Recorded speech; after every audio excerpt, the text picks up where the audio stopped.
watching it. Within a week of Efe's return, the money problems became clear. The compound had been running on very little. Mama Efe had debts she had been managing with pride and silence. And now, with Efe back and nothing coming in, the silence was becoming harder to maintain. It was Mama Efe who made the decision. It cost her more than she showed. They came on a Saturday. Morning was early, and Adesua was at the shop reviewing fabric orders with one of her girls when she heard the knock. She looked up. Mama Efe stood at the door of the shop. Efe stood slightly behind her, smaller than Adesua remembered, eyes cast downward, hands folded in front of her like someone waiting for a verdict. The shop girl looked between them and quietly found somewhere else to be. Adesua set down her papers. She did not move toward them. She did not move away.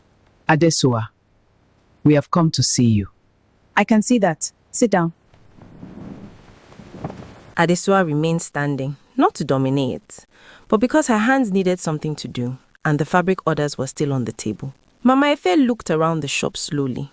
The sign, the fabrics, the 3 workstations, the framed receipt of the first order Adesua had ever completed alone.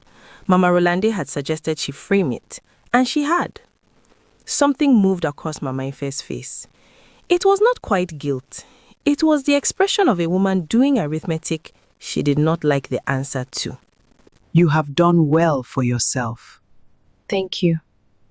We are not in a good position at the moment. Things have been hard. Efe is back and we need some help. Financially. Just to get back on our feet. The shop was quiet. Outside, Reservation Road moved. Okadas, music from a nearby store, a woman calling out fabric prices, life continuing as it always did. Adesua looked at Mama Efe, then at Efe, who had not raised her eyes once since sitting down. Then she looked at the framed receipt on the wall.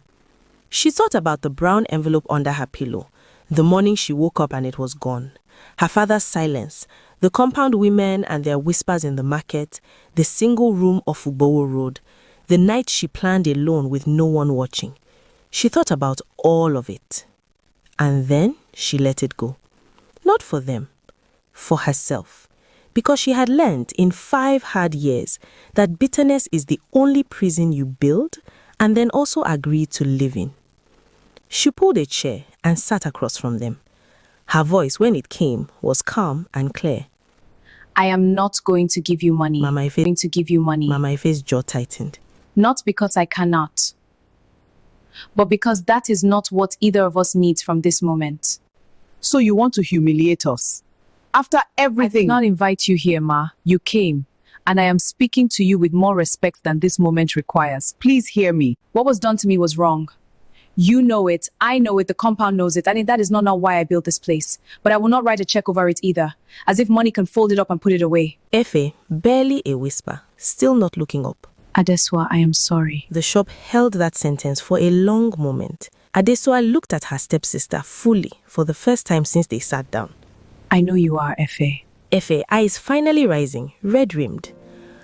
It wasn't supposed to. It doesn't matter now. What's done is done. And you have already lived the consequence of it. I don't need to add to that.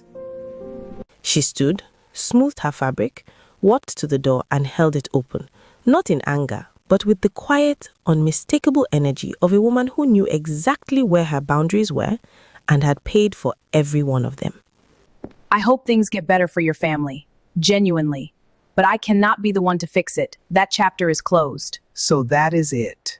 That is it. Mama Efe walked out first. Efe followed. At the door, Efe stopped and turned. One last look at Adesua, at the shop, at the name on the sign outside. She stood alone in her shop for a moment. No anger, no tears, no relief even. Just the deep, settled stillness of a woman who had walked through fire